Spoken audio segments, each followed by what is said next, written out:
Bienvenidos a Les Chisme con Chanti. Ay, Dios mío. La comida es mi vida. Yo soy dominicana. Diablo, cuánta mierda yo hablo. Bienvenidos a otro episodio de Les Chisme con Chanti, and this time we are doing English again. So for all of you that say we don't do English content, like, subscribe and stay here because today we're gonna have really spicy, really freaking green episode. I literally even dressed green without telling my guests, and I don't think they noticed, but today's Chisme is gonna be a lot about Filipino culture, Latino culture, green stars, and a lot of cool things. So without further ado, I introduce you to Jamie and Lo from... No, I'll let you introduce yourself. I was going to be like Kaya, but maybe I'm even pronouncing it wrong. No, you did good. Perfect. Go ahead. That's great. Hi, I'm Jamie from Kaya. How do you say It's it? hard to like follow. Yeah. How am I supposed to follow? No, listen, with the same energy. I saw you. Hi, my name is Lord Lalicón, the chef and owner of Kaya. Lord Lalicón. Lalicón. Lord Año Nuevo Lalicón. But everybody knows me as Lo. As Lo. Yes. I know. But I mean, it has a lot of get vowels, Lo. but it's like Yeah. easy for Spanish speakers to say it. If you didn't know, Kaya is an amazing Filipino restaurant in Orlando. And it's actually the one I told them that I've gone the most in the past 2 years. I'm like their resident influencer. They want it or not, they're going to have to deal with me through their mistakes or through their amazing events. They've only made like one mistake and I was such a diva about it and they handled it beautifully and we are here. So it worked out great. But just wanted to, since I introduced it, first off, we're going to do this backwards because I just want to like ask, what the heck is a Green Michelin Star? Like, can you please, because I get asked this question every time I post about you guys, every time what is it? And then walk me through all the amazing things that you guys did to earn it. Okay. And if you're listening, Michelin, I'm sorry, but you haven't promoted that star enough for people to know. Yeah. So I don't really know what a Green Michelin Star either. No, but from understanding, because we're not the judges. We don't know what makes every individual a Green Michelin Star. But what we're aware of, it's all about sustainability. So basically, how we focus our food, our culture, not just as a Filipino culture, but our culture as a restaurant culture, is about intention and sustainability. First and foremost, I think for most restaurants, where Green Michelin Star stems from is like sustainability with farms. So with like farms. using local farms, using farms that also deal with regenerative practices. So not just like any farm that uses like pesticides, but farms that are also trying to give back to the land, using regenerative practices. And then after that, it's also like with your proteins, like how you source your proteins matters. So like protein by meaning like your fish or your pork or your chicken. So dealing with different, like what did I say? What is that called? It's hard. I forget. Sometimes you're making me nervous. She came in hot with you make mistakes. I know. No mistakes, Lo. I know, I'm making mistakes right now. I need to poke you a little bit so I get a reaction or something. These people. But just like, processing like how they feed the chickens, like are they free range chickens, or like the pork, like how they're raised as well. So dealing with your products from before they even come to your restaurants. And then I think, besides that, it's like, how do you not have any waste, right? So, if you get a whole chicken and you break it down, then you use the bones to make stock, which I think a lot of restaurants do. And then you make sauces, and then you try to use the bones again. Or for vegetables, we take vegetables and we will, pickle them or lacto-ferment them so we can take the stems. Lacto-ferment them. Yeah, lacto-ferment them. That's like not in my book. So lacto-fermentation is like your easiest form of fermentation. Essentially, you take anywhere from 2 to 3% salt, add it to the vegetables, and you can basically put it in a jar, or for us, we vacuum pack it. And you let it hang out at like around above 73 degrees for minimum of like 5 days, and it creates flavor and allows you to use these different products in different ways. So that's how we first started our fire. That's the first start, yeah. And we try to use it for vinegars. So like if you take peaches, all your pickled things are amazing. I will vouch for that. Anything that is pickled with vinegar, you guys crush it. I'm sorry, I got super excited. Sour. No, it's a huge part of Filipino cuisine. Vinegar is huge. Think about it: tropical climate, preservation. Vinegar was one of the main ways that we kept food lasting longer, and pickles was a huge part of that. Yeah, I love that. And then, so walk me through what you guys specifically did intentionally to earn that Michelin star. How was the process, Miss PR, please? Miss PR. So, I think that we weren't necessarily like seeking out to get any kind of particular. Well, especially Green Star. There was no Green Stars in Florida before us. We were the first. Yeah. We were the first. I know. Can you say that again to let that sink in? Kaya had the first Green Michelin Star in Florida. I'm so proud of you. Thank you. Us too. It's freaking awesome. It's interesting. I think a lot about sustainability in the food system and in foodie culture. We talk about snout to tail cooking or farm to table cooking as this like trendy thing, but it's what our ancestors have always done. So I think for us, a lot of it is just paying tribute to what our families always told us, which was don't waste anything. Sayang, I think a lot of immigrant families can relate to this, like washing the Ziploc bags or like making sure that you use everything. And we just kind of apply that same philosophy to the food. So basically, you were not cutting corners. You were like, let me do everything properly and use everything, no waste. Yeah, I mean, that's all of it. Yeah, that's what we live by. And then, so did Michelin surprise you? Did you know about it? Like, how did the whole thing happen? Well, because all of a sudden there was no president for a Green Michelin star, and then you guys were awarded and were like in every article. So it's like, walk me through that. You get an invitation to the event and you show up and you don't really know what's going to happen. You're like, I'm at this event. I hope something's good. Yeah, and you just hope for the best. And it's funny. It's actually funny because tell me. This is the chisme that I'm here for. I know. Please. There was a we started wondering like, oh, maybe a Green Star. We one of the first hires we made was a forager and someone to help us work with farms to really think about how can we source as locally as possible. And we thought like 50% would be amazing and probably far more than most restaurants, but we got to 90%. You got to 90%? In the first like couple months. Wait. Okay, because you see, for you, this is like, oh, my ancestors. This is a big deal, let me tell you. So you were aiming for 50% local farming, and then you got to 90? 90% of our produce.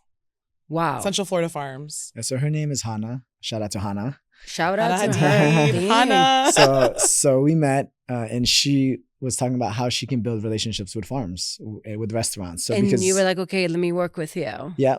And we're like, okay, so you're going to be our farm forager and you're going to help us create all the relationships. I didn't know that this was a job or anything. It's not. We created it. You created that job. That's awesome. Yeah. Yeah. She also ended up being a server captain at the restaurant, which was amazing because she could talk about every single vegetable and fruit and where it came from. And she, really passionate about. Folks really loved hearing from her, and she inspired our whole team to care about it.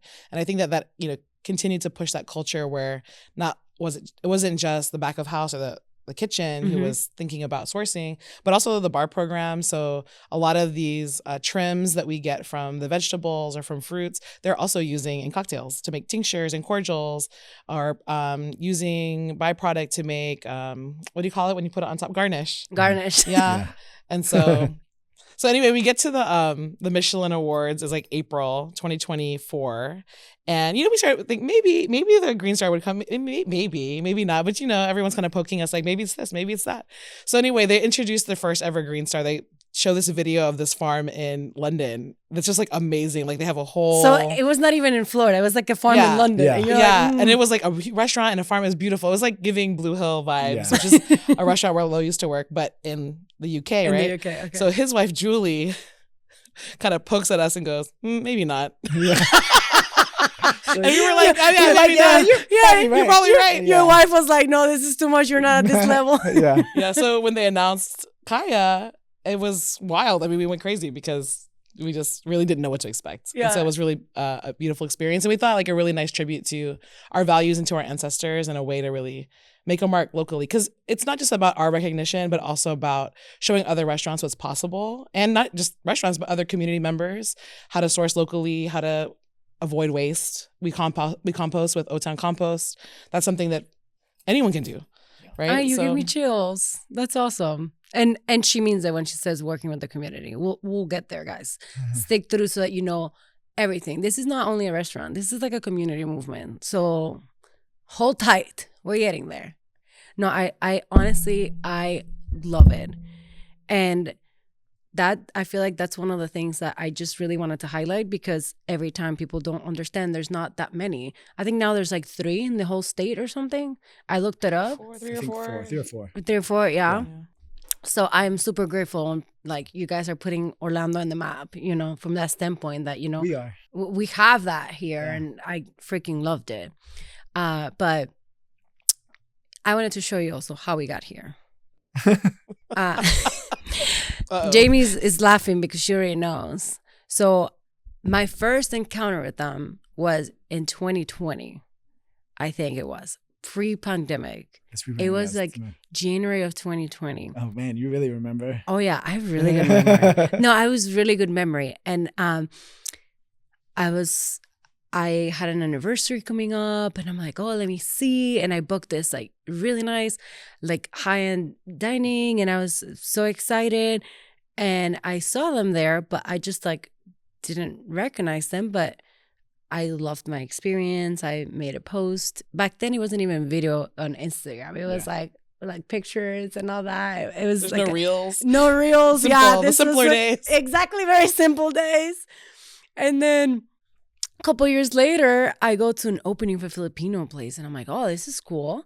And here was Chef Lo said, oh my God. He's like, I know you. He's like, I remember you from you were nothing. From you were nobody. And I literally was like, oh, Asians are just as rough as Latinos. I'm like, what? Especially Filipinos. I know. I'm like, Filipinos are just like Latinos. And I literally died laughing. But now you're somebody. I know. It was so funny. She was always somebody. You didn't know her. I was. And I just like, I was nobody too, okay? I died laughing, and to this day I mess with him with it, but it was so cool, full circle, because my account had grown a lot and I was doing cool videos. He had blossomed and had opened his first restaurant, so we were like in a better place, both of us in our lives. So it was very cool. It was like a little chisme to mess with him, but it was a compliment. It was very nice. I was watching you the whole time. Yeah, he was proud of my progress. Yeah, I was proud of you. And I appreciate it. So was I. I was like super excited to see you there. And then I connected the dots, and I had like footage of you cooking in the other. So it was really cool. And speaking of progress, for people that don't know, can you walk us through how you got through all the stages in your life to like finally kind of owning your own place that you kind of get to call the shots and do sustainability, play with the community? Because I feel like before you were more in a background where you were just taking orders, or as you said, getting yelled at. Yeah. Walk us through a little bit of the rise of Chef Lo. I was also owner of that restaurant, but I was the background. I was supporting cast, and those were my 2 good friends, Mark and Jen at Cadence. And it was a pleasure to see their dream come true and be part of them and helping them grow. And that was an amazing experience. Number 1 rule of Chisme is I always say the sin, not the sinner, but you said all the details. I didn't know if they were allowed. It's okay, you know. Just like I said before, I'm blunt, you know, I say what it is. But that was an amazing experience. And like obviously serving you and serving guests in Florida, that was our first time. And they're the first Michelin star, one of the first Michelin stars in Orlando as well. So experiencing that and then moving on to doing now something with Jamie and Kaya, something that's more close to the heart. Being Filipino, it's kind of surreal. Like I think that sometimes when you're a business owner, you don't stop. You know, you just keep going, and you got the next goal to attack, the next dream to come true. And, you know, I don't think I've sat back just yet and enjoyed just yet. But you're still in like the grinding mode of like still in the grinding mode. But, you know, I like the grind. I think that's more satisfying to me than sitting back. You know, honestly, I think a lot of people will say like, you know, you need to sit back, relax. But for me, what's enjoying is like, I wake up every day and do what I want to do and push it to the next level, you know, push it to the next thing. But you didn't rewind enough. How do you even get to How do I even get to that? Well, cadence, like, no, just walk me through your rise, like cooking, like culinary world. So I grew up cooking because my parents worked a lot. Like I grew up taking care of myself, cooking for my friends. And then once we went to college together after I graduated from University Is that of how you Florida. guys met? Because let me tell you, I thought you guys were a couple at the beginning, and then Everybody. everybody, and then I So realized. let's set the record straight. I'm single. I'm ready to mingle. So I'm just so ready you to know, mingle. well, it's funny. So how we met is actually pretty funny because we met in probably 2003. He was a freshman 2003, my at the freshman University year. of Florida. Yeah. Oh, in UF, there. Yeah, and I was a Yeah. senior. And, you know, I was really involved with the Filipino Student Association. We called it FSA. And we rolled deep. So, you know, whenever there were new Filipinos around, we always kind of noticed. And I'd seen him around campus. And one day I saw him sitting in the student union eating Wendy's by himself. So I was like, oh, it's my chance to go, you know, invite him to join the club. This is why she's Miss PR. Yes. So I went up to him, Miss Community. Okay, Yeah. Okay. So I went up to him and I was like, hey, are you Filipino? And he looked at me kind of like, why are you talking to me? He's like, I'm yeah. eating. He's like, Why? yeah. And I was like, oh, you know, we have a Filipino Student Association meeting coming up. You should join. You check it out, whatever. And that's it. I didn't talk to him again for 10 years. Because she was too cool. He always says For that, but it's 10 not years? true. Yeah, because she's really cool. And But she's did you go older to the than meeting? me. He went to a meeting I went to a meeting. at some point, I went to a meeting. and I then he went- met his wife. You're yes, welcome. I did, yes. I'm sure he would have been So, recruited outside of me. Yeah, but give We her were pretty credit aggressive. then. We're pretty aggressive. The Oh, for sure. Filipinos. we I love couldn't to- tell any of them are aggressive. I couldn't tell. We like to get together. You know, we like to We like connect. to have fun. Exactly. Listen, we like to party. I'm also Islander. We Yeah. roll the Exactly. same. Yeah. This is why I love you guys. Yeah. So then 10 years. So this is I think like the fun part is 10 years we kind of go our separate ways and we build our own kind of lives and So from focuses and skills. from 2003 to 13, what were you both doing? Walk me through it. So I graduated from college 2007, but then I moved to New York. Oh, you moved to New York. Yeah, so that's where I got my cooking bones. So like I used to work at Blue Hill, which is like a farm to a table restaurant. They have its own farm, beautiful. Oh, It's so a they Green own their Michelin own Star. farm, damn. Yeah. It's a big deal. It's- Bill yeah. Hill's a big deal. Yeah, it's for Dan Barber. He's my mentor, and really, he's also known for being a little fun and crazy. Not fun, but a little crazy. But crazy. But let's just be honest. But everybody knows. So, but you know, I learned a lot from him, and it was an honor to work for him. To be honest with you, and that's if it wasn't for him, you know, honestly, Kai wouldn't be where it is today. It wouldn't be. It was so crucial. It was a crucial part of my learning career in terms of being a chef to where I wanted to focus, like being a restaurant. That's owner, awesome, and you he know? was like your mentor through that process. Yeah, like ideally, you know, because he's big time, you know. Like Dan Barber is like huge. If you go look him up, Remember that show, Chef's Table, on Netflix when it first came out? Uh-huh. First season, I think it was the second episode. It's Yeah. all about Dan Barber. Yeah. I mean, he's big time. Oh no, I'm gonna go watch. You Should should. I watch It's it? really cool. Yeah, it's cool. So he's the one who inspired me to focus on working with small farms and the importance of it and and just like how to build relationships. Because that's what Kai is. It's a relationship with the community more than anything else. I know, Yeah. and I absolutely love that because I don't know any other restaurant in Orlando that's doing that. So really, I just spend my time cooking in New York. I cooked Italian food. I cooked at Carbone with major You cooked food that grade. Carbone. Yes, I actually opened up Carbone. Yeah. Look so at him, big He's big time. timer. He's big time, I y'all. worked for a few restaurants. in New trendy York, and stuff. Even for people who follow Filipino food in the United States. Oh, that's true, yeah. I worked at Maharlika, which was the game changer for Filipino food in New York City. Actually, the whole world. She wrote a book, Nicole Ponseca. I Am Filipino. And you worked there? Damn. Yeah, I was her opening sous chef too. I helped her paint her first restaurant. Yeah, so. Heck yeah. Keep so- going. I'm yeah. liking this. Like zero humbleness here. Keep going down the list. He's a Leo. Yeah. I'm a So Leo. expect more. I like it. No, but I had a really good opportunity to work at some like talented people, from grassroots people like Nicole Ponseca, who started from nothing, to big players like Dan Barber, and for major group for Mario Carbone and Rich Teresi, and those guys are Damn. big time. So like it was a great experience, like watching them grow and learning like. How does it run a business? How do you make a cool restaurant? Because restaurants are not just about food. Like Yeah. we could be a Green Star Michelin restaurant, but at the same time, if you're not providing a service and a good time, you're really not doing anything for anybody. A good time. A good time. Let that sink in. A Yeah, good time. A good time. That's right. That's what it's all about. That's why they got karaoke. That's why they bring events. They bring live music. That's right. He really thought of the good time part. Even when we were both working at Cadence, we did Filipino events. Even Capo. I mean, that's how we reconnected. So, Okay, but wait. Okay, yeah. Come, did we get to 2013? Yeah. So how do you? get into 2000. So now we're around 2000. So I worked for Mario Carbone and them. Then I worked I did some private chefing at the Hamptons, and then we moved back to Orlando. Private chef at the Hamptons. Uy, Yeah. Dios mío. I don't roll like that, so I would have never been I'll never roll like that again, too. It's okay. Did you enjoy it? Was it worth it? It was fun. Yeah, I got to cook for a bunch of rich people, and it was like drive their nice cars, but yeah, it's a lot of work. For people who don't know, private chefing is no joke. I don't care how much they pay you. You have to clean after yourself. You have to shop after yourself. Like you don't, for some are lucky enough to have a whole staff, but most of the time, private chefs, they're literally doing it themselves. Oh. And so they get paid more for sure. But it's not glamorous. It's not glamorous at all, you know. But you get to choose your client. You know, you get to work with the person you want to work with. But to all y'all private chefs, like, you know, that's respect. hard work. That's respect. That's respect. Yeah. But and then how did you make it to Orlando? Because I used to live in Orlando in 2007, just for like a few months. I opened up Bento because we used to work. You're also part of Bento? Oh my gosh. Yeah. The entire Asian community. Yes. Well, I used to work for Bento in college. So those are like our good friends. Like before they were big too. Yeah. Before they were huge I worked too. for Johnny's dad's restaurant, Szechuan Panda, in college. Yeah. Wow. Yeah, before Bento was even a thing. Yeah. Wow. So fast forward to 2013. I'm tired of New York. I'm ready to come back home to Florida because that's where my parents are. And we moved to Orlando first because we know everybody here. Essentially, we know Bento crew. And it's like, so you had like all that brand that you knew a lot of people. Yeah, we had, they're community. They're their friends. They had our friends. And they're like good friends. Like Johnny is the godfather to my youngest child. So I've seen the pictures. I follow all of you guys on Instagram.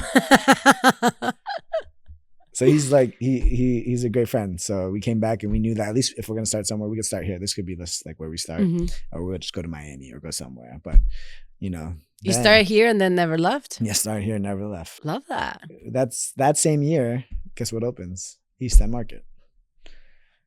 Oh my God, this is like full circle. Yeah, it's huge. It's crazy to think about. Like East End Market opens. This is full circle. And guys, my face is shocked because one of the people they work with to open Kaya is the owner of East End Market. So this is literally full circle story. Yeah. That is crazy. I didn't even know when East End Market opened because ever since I've been in Orlando, it's been open. Yeah. Oh my gosh. Yeah. So that opened and we felt like, oh man, this is a tiny ass, what is that place in New York in Meatpacking District? Like Chelsea Market? Chelsea Market. But like way smaller. smaller. This is like a section of a Chelsea Market. But it's cool because it doesn't exist in Orlando. True, right? Like true. this is like somebody is taking the guts to do this because it's such a big change. Yeah. So John Rife investing that money and that time and like taking a risk, that's a huge risk. And I was like, okay, maybe we could do something here in Orlando. They used to have a fish spot there where they were doing like, fish that you could buy. Oh, really? I missed that. It was like, I forget what it was called, but. It was, I don't know the fish place called, but they used to have a restaurant called Chocos by Henry Salgado, who has a restaurant in Cocoa Beach. Oh, now, damn. He was a James Beard nominee like years ago, but he's a really cool guy. And he wanted to open a fish place so that people would buy their own fish. So he was trying to promote that, like, get your local fish, do these things as well. And it didn't work out. Like people in Florida weren't into that just yet. They're probably still not into it right now. People were not there. It was too advanced for us. A little too heavy. We need a little more training. Sorry. Yeah. Well, back then too, East End Market was like very different. It's grown, it was still new. It was still like, they were still getting their flow. Yes. And then you guys. That's where Capo began. So before Cadence, there was Capo. I didn't know that. Yeah. That Capo came first. Capo came first. So Capo was basically me, Mark, and Jen doing like small dinners. Like we did like $150 dinners inside East End Market when it was closed. But let's just talk about this. Let's talk about Capo for a second. Okay. Because so I moved back to Orlando the same month as Lo and Mark and Jen. Really? Yeah. So where were you at? So my background is in nonprofits, social justice, working for education. So I started as a 6th grade teacher, and then I worked for a national scholarship program called the Posse Foundation out of Chicago. And so I was mostly in Chicago. And can you tell them what you do though? Well, so I worked for a scholarship program as a program director. Still does this, and then I worked for another national network of charter schools, and predominantly working with like low income students across the country. And I trained all of the executive directors of their college programs. And through that, like I became a facilitator. Yeah. Thank you. I try. And then started doing consulting. So I was working with teams, individuals, and organizations on how to live and work more in line with your values. Because a lot of organizations want to do good things, but we're not always trained to do them that way. You know what I mean? We kind of go with the flow of the status quo, autopilot. Along the way, I found an organization called the Management Center, and I started doing some work with them. And I still do that work now, kind of on the side, in addition to running the restaurant with Lo. Basically, training nonprofit managers. So it's management training, delegation, feedback, just how do you run an effective team? I took all that stuff and just applied it to how we run the restaurant. I can see that. So 2013, I'm working in a job where I'm working remotely. I'm traveling a lot. I moved back to Orlando. My family's here. My parents are here. I grew up here. And I wanted to, frankly, get out of debt. So I moved back in with my parents. You're like, let me not pay housing. Yeah, well, I was on the road all the time. And it just so happened that, same month as Lo, we moved back. It was like September, October. It was meant to be. Yeah, really. This reunion was meant to be. The whole full circle thing is like on many, many levels. It's really wild. Because my background's in education, but I've always been a community builder. I met Lo by asking if he's Filipino. I met my best friend in 3rd grade the same way. This is kind of my Filipino thing. If you come to the restaurant, I probably have said it to you too. Are you Filipino? Yeah, for sure. So anyway, we just happened to move back. I kind of heard that they were in town. We have mutual friends because they were, involved in the Filipino Student Association, and I saw him in the parking lot at church. So I went up to him and I was like, hey, I think we went to college together. I don't know if you remember me. And he's like, yeah, of course. Like, I'm going to have brunch with David and we, if you want to join. So I was like, I'll stop by. So I went there and he recounted that story. He's like, you came up to me and you were like, hey, are you Filipino? Yeah, see, this is how popular she was in college. She was going to ask me, like, do you remember me? I was like, of course we remember you. Everybody knows Jay. Everybody you were the legend. Jamie. We all remember you. Yeah, so she started a lot of things at UF for Asian community in general at UF. Look at you. And you're doing the same at Kai. I love it. It's FSA for adults. Yeah. And this is the thing you should know about FSA. It's called Filipino Student Association, but it was a very diverse group of people that joined the organization because it was just fun. We like to connect and take care of each other. And we learned that from our families. It's very Latino. It's too. very, yeah. I would have joined if I was. Yeah, you would have totally been invited. I would have joined.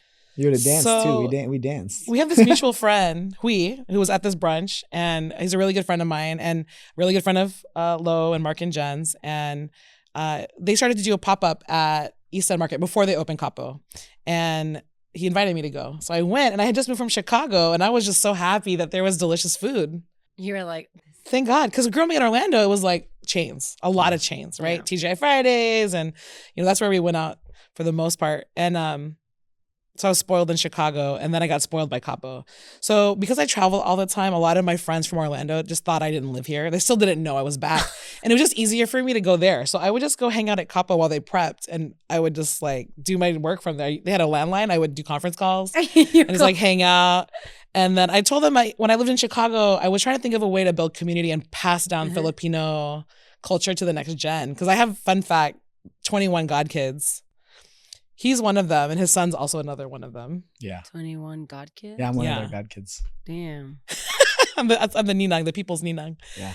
And anyway, so I was telling them how I used to host dinners at my house because trying to learn the language is harder to pass that down. But cooking, like sitting around the table, gathering, supporting each other, that's just who we are. So I started learning how to cook. I called my mom, how do you make afritada? How do you make bistec? And of course, she'd be like, oh, a little bit of this. Don't just smell it. You'll know. There's no measurement. And so I was telling them I love to do this. Like 30 people come to my house once a month and I cook for them. I didn't know yet that I knew, but I didn't really know that being a chef and being a cook is very different. You're like, I wasn't sure. So they were like, we want to do a Filipino dinner. We want to have a kamayan, which is where we put the banana leaves out and we eat with our hands. If you don't know, you have to do a kamayan supper at one point. Some people know it as boodle fight. Yeah, or boodle fight. Yeah. Boodle fight. I don't listen. If it says Filipino supper, it's all with the hands on the leaf, like she said, and it's just delicious. Just wash your hands, get over it, and then you start picking at things, and it's amazing. It's definitely a feast. It is a feast, and it is great, and all you need is your hands and an appetite. I love it. So now we're in 2014. And they want to do this kamayan. So Lo's like, why don't you do it with us? Let's do it together. And so we make some food together. We present a whole thing. I think we charged $75. Yeah, $75. And I remember even me being like, are you sure people are going to pay $75 for Filipino food? I'm like, damn right. That's the minimum you we're were like, charging. Yeah, seriously. And so we sold out. You Yeah. sold out? Yeah, and Oh, we that's did. We had awesome. karaoke. Renee, from kind of known from Hanson's. Hanson's, and now he's over at the Evermore Resort in Conrad. But he's like an Orlando legend. He did the drinks, and we had a really good time. And then we started doing it every single year. Yeah. And then you're like, there's like something in the back of your head. Well, we could do this. Lo actually pulls me aside after and is like, "Hey, have you ever thought of opening a Filipino restaurant?" And So it's always been my goal. It's always been your goal? Yeah, Exactly. since the beginning, yeah. And that's what he says. He's like, that's always been my goal. I'm helping Mark and Jen out with this. Next, we're going to do a Filipino restaurant. So, like, have you ever thought about it? So you recruited Jamie. Yeah, I'm a good recruiter. Reverse recruitment. Look, I recruited you, then you recruited me. Yeah. I never thought of that. This is reverse recruitment. Yeah. So your recruitment, Lo, actually was more effective than hers. I didn't say that she did that. I don't know. He did. It's all connected. It's all connected. It's all connected.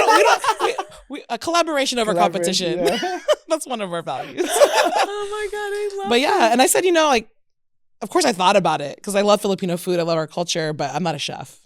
And then, he's like, well, maybe you can learn a little bit from us. She's a little crazy. So it's, you find like crazy people that like to do certain things and are passionate about certain things. I was like, if she does this, she'll want, and I knew like if she said yes, I was like, oh, she's going to want to do this because she's like not in between. She's like 0 or 100. Yeah, she's 0, 100. And not only that, like I can relate. Community is what she does. So it's like, if she didn't know that's what she would be building. But I knew like as a restaurant person, I was like, you build stuff and you want to be part of it more. And then you even have a larger voice. And people will also, not only that, like people love to go to restaurants and have a good time. So like where you find, I just go to restaurants and hang out with people if I had the time. But hang out at our restaurant. Yeah, we hang out at our restaurant. So we try to make our restaurant the hangout place where you could so that you guys can hang out too. So we can hang out too. So you know where to find me. I always tell my friends, they'll be like, where have you been? I was like, you know where to find me. Just go to the restaurant. And it's like, they know exactly where. You want to hang out with me? Come to the restaurant. I'm there. Except when I go because apparently he's not there. I don't know. If you didn't confirm that you see Jamie, I wouldn't believe you. Yeah, for some reason that happens. Yeah, it happens. It's happened a few times already. Yeah, I'm so surprised. I asked about you. I'm like, does he still own this? Is he still working here? It's so funny. He does. That's actually one of the things I think that's really cool about Kaya is that both Lo and I are there pretty much every day, unless we're out trying to spread the word about Orlando to other cities.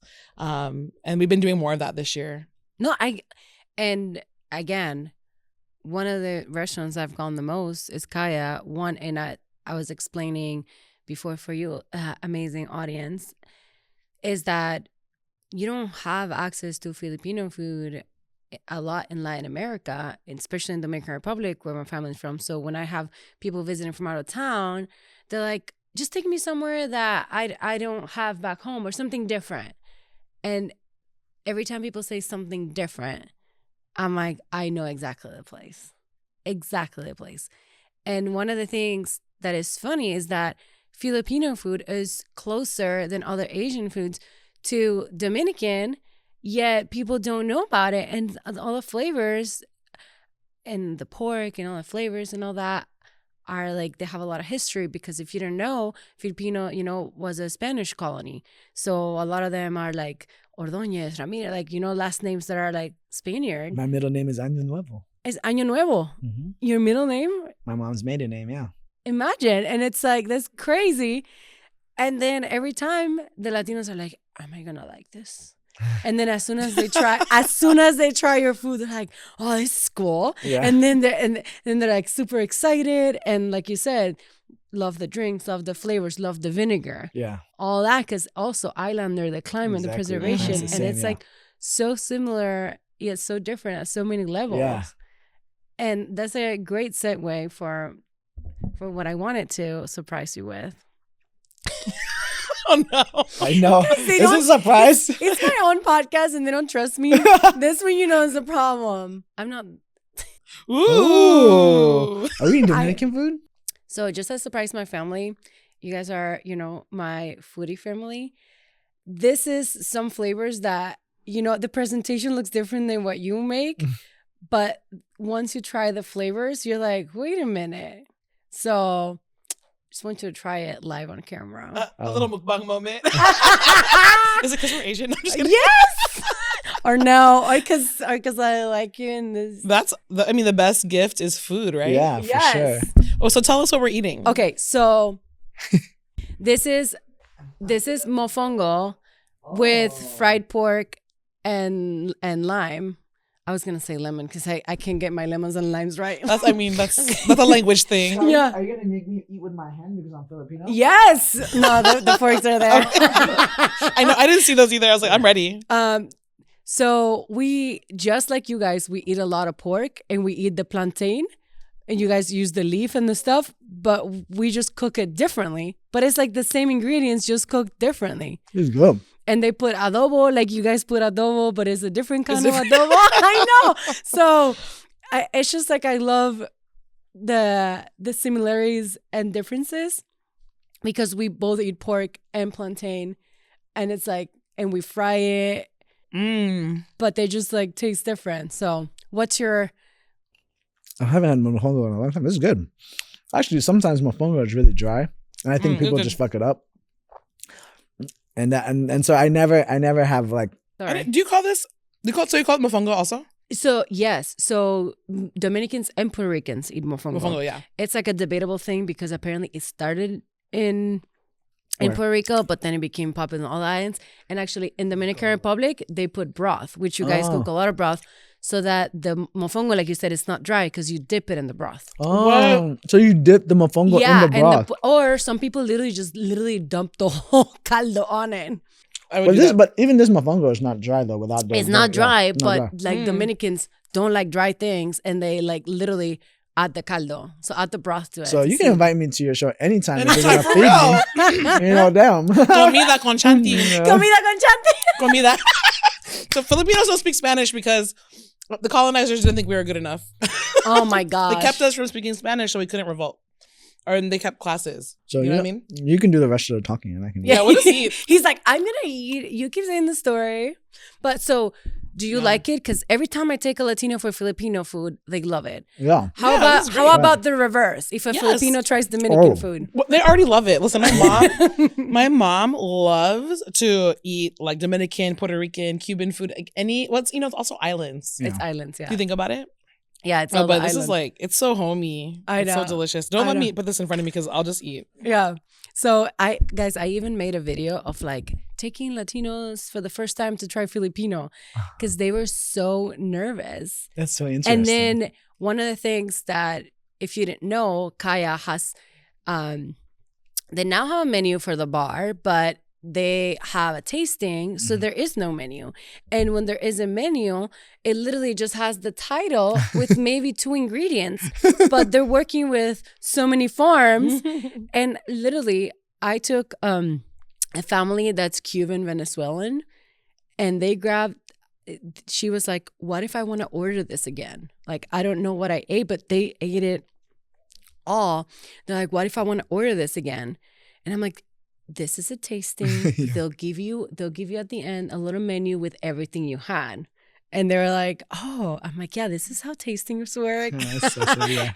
And then at the end, they literally ask your staff about all the things so that they could add and remember and order it again. Oh, that's so cute. And that's awesome. I was like, that's the point. When we talked about opening Kaya, we talked a lot about like what are the different ways that we could approach the food. And a big thing is that people don't know Filipino food. They don't. Yeah. Most people, I will say, even like Filipinos who grew up in the States, we only have a small kind of like...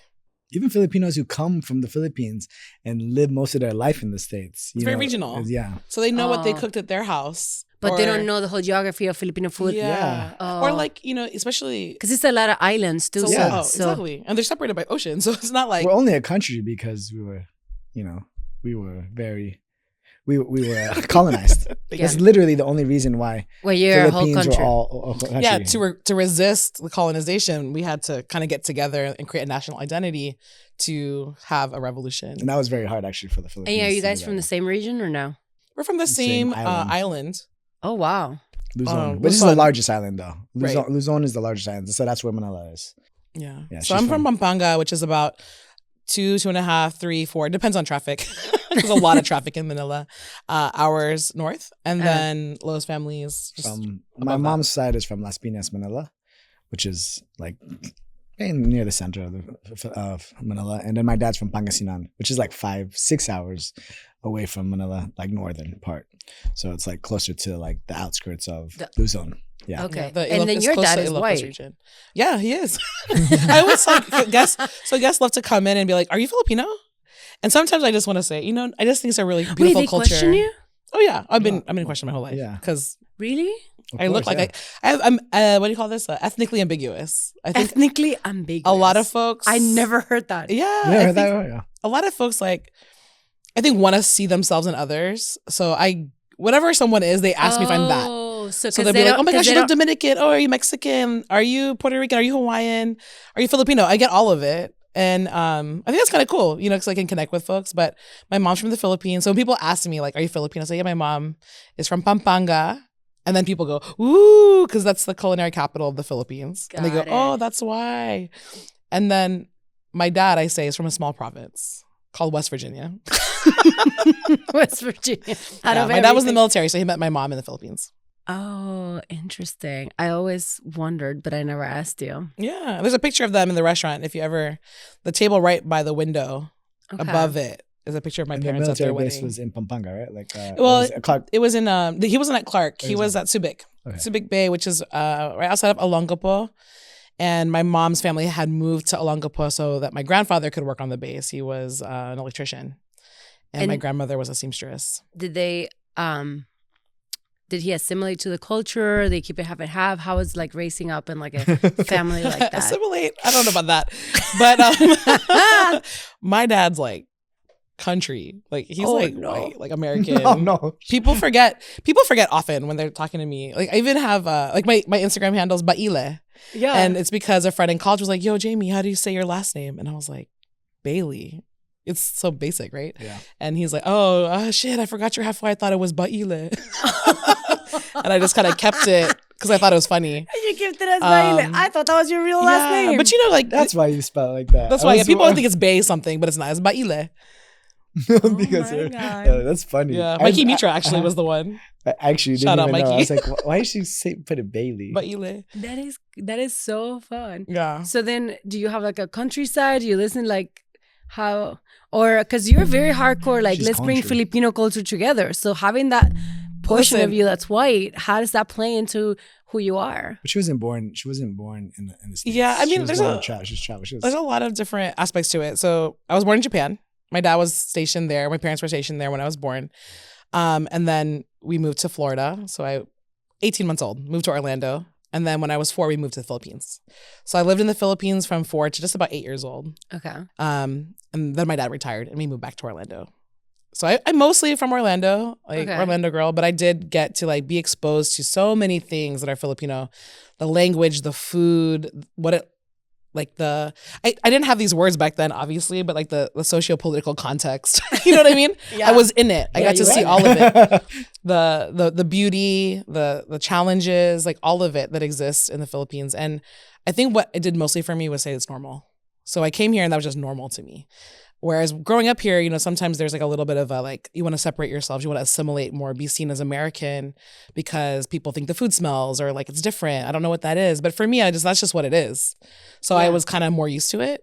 That's good. So that made you kind of embrace it more. Because you're like, oh, I just lived when this was all I saw. And now I see this and something else. Totally. And also my parents, got married in the 70s. And at that time, it wasn't like a time where, my dad's from Virginia and from the South. It wasn't like they were like, "Yay, you're marrying a foreigner." They weren't like so excited about it. And my mom was, hit with a lot of racism, moving to the States. And I didn't think of that. I don't think she thinks of it that way either, to be honest. But I hear the stories and the things people would say to her. She was just living her life, trying to survive and do the best she can for her family. And was she a seamstress here too? Sorry? Was she a seamstress? No, that was my grandmother. Her mom. Grandma. Yeah. Okay. My mom worked at the Navy Exchange. So she worked on the base. That's how they met. My dad came in "I want to buy this fishing rod." And he was just throwing hell. And my mom had to catch it. And he liked that she wasn't scared of him, Which I kind of respect because a lot of white men look for Filipino women because they're like submissive, but Filipino women are spicy too. Your mom was like, and my mom is very spicy. She's tiny. Too. My mom's little. Yeah. She's tiny, really spicy though. She's spicy. So and she's a Virgo. Like she's a Virgo. She's pretty much the eldest daughter, and she's spicy. But anyway, when they got pregnant with me, my dad and my mom had a conversation, and my dad basically was like, I'm worried that she's going to grow up being ashamed to be Filipino.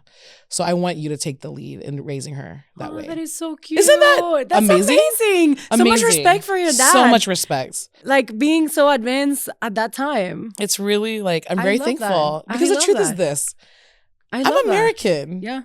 Like, in high school, I had friends who'd also say that. You're so proud to be Filipino. What about your American side? And I was like, you just don't see the American because it's the same. Yeah, we live it every day. Yeah. The Filipino just feels different to you. Yeah. But I'm American. Like, if I go to the Philippines, they're like, you're American. Yeah, they'll probably be, So, that's definitely a part of my cultural connection.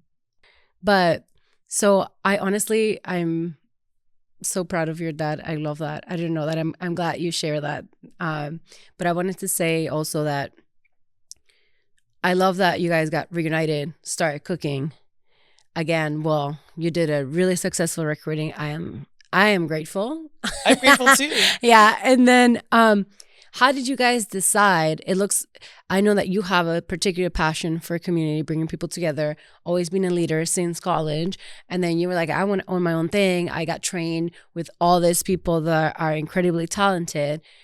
And then how then did you marry that? I mean, and made Kaya? Like, I know, but for a lot of people that are listening, how did you decide on this is what we're going to do? And we're going to freaking have all these events and all these things going on, because like I said, and I reiterate again, Kaya's not a restaurant. I feel like it is a community, it is a movement, and you guys have more events that bring even other vendors than anybody else that I know. So just walk me through how you decided on that and how is it going now? I think it's what it's always supposed to be. Like, I think that some people get into cooking because they want to be chefs and they want to show off their food. I think there's definitely a side of me that's like 100% that way. But there's also another side of me that says like really bringing people to the table to eat and to be in community one another is way more exciting, way more fun. Because I actually started cooking because I was cooking for my friends, and I saw that they enjoyed it. So it was for me, cooking is not just about food; it's about gathering. And so like, she shows it with her community passion, like talking to other people and being out there and bringing people together. And I show up by feeding you. So if how I show my love is I feed you, and how I show my community is by, okay, this is what I can provide for our community is through my food. And so I think that we were just aligned like that automatically. So that's awesome. Yeah, just in different ways, but really the same way, to think about it.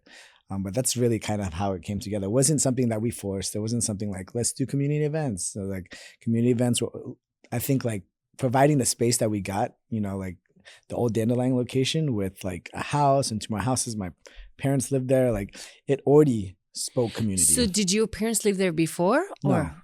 No. So once we got the location, that's the first thing I did. I wanted to move my parents into Orlando. I wanted to take care of my family. So that's the biggest reason, Filipinos are family-oriented people. So once we solidified that, the first thing I did was me and like one helper, like fixed it up, put new tile, painted it. And I surprised my parents to move there. And that's surprised them, like, oh, this is going to be your new place. So I actually showed them it when we first got it, where it was like a mess. And they're like, I can't believe you're going to let me stay in this place. So I did it on purpose. And then I made it really nice. And then you shocked them. I shocked them, yeah. This guy, you just wanted to shock them. Yeah. That's awesome though. So if you go to an event at Kaya, you'll see like the abuelas and the tias like sitting there. And it was like his mom and my mom and Julie's mom. Hanging out. They're like holding the babies. Yeah. I love that. Taking care of the kids. Yeah. I love just that. Just kind of watching, supervising. You see like right there 3 generations. It's so awesome. I think that's what we're missing in today's society is like the generation of like remembering the past, because it always comes from somewhere. Like our history comes from our parents and their ancestors. So when you forget that, you forget community. And for us, that's a deep deep part of why we do what we do, and we cook the food that we cook. We're not just cooking Filipino avant-garde food that just is like, oh, let's do a bunch of cool shit. It's like, let's think about the recipes, let's think about where it comes from, and then let's serve it through our own eyes, for sure. But at the end of the day, it still has to be rooted in Filipino culture and our ancestors and our parents or experiences that we've experienced before. But it's not just there just to do, just because it's the cool next No, thing. I love that. Yeah. It's more intentional than a lot of places, without throwing some shade. But so walk us through, Jamie, all the events that you guys have, like literally on a regular, just the regular, not the special ones. And you guys will be floored.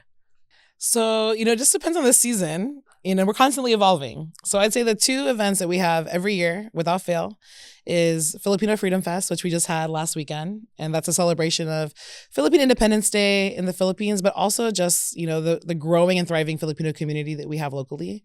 And we invite a bunch of vendors who are cooking street food, are selling, homemade goods, who are selling baked goods, I'm desserts. actually wearing a t-shirt from a clothing designer, Filipino clothing designer. That's awesome. Yeah. So you see, like they invite vendors, and it doesn't have to be even food. I've seen all kinds of vendors. It's Earrings. like a rising tide lifts all boats, and I think that's really our attitude, is that the more Filipino business owners that are successful, that means more people are exposed to Filipino culture and cuisine, the more that they're going to think about, what do I want for dinner tonight? And they're going to add Filipino food to that list. That serves all of us. And so it's in our best interest for us to all be successful. So we just try to create that space and just to celebrate, have a good time. We love to party. And then what else? And then January, we do our Barangay Fest. Barangay means neighborhood. So that's when we invite a bunch of our, friends. We do the adobo cook-off. You came and were a judge this year. But is that the one where I brought my father, or no? I think so. A couple of years back, and then I went this year.